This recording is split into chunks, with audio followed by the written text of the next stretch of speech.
You ask Tiger to solve. This deals with linear equations with one unknown.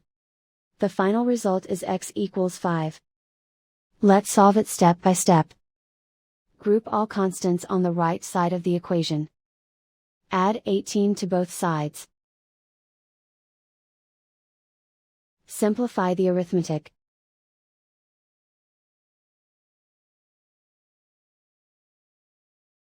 Isolate the x. Divide both sides by -7. Cancel out the negatives. Simplify the fraction. Cancel out the negatives.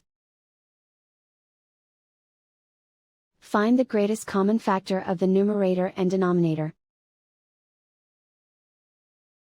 Factor out and cancel the greatest common factor. And so the final result is x equals 5.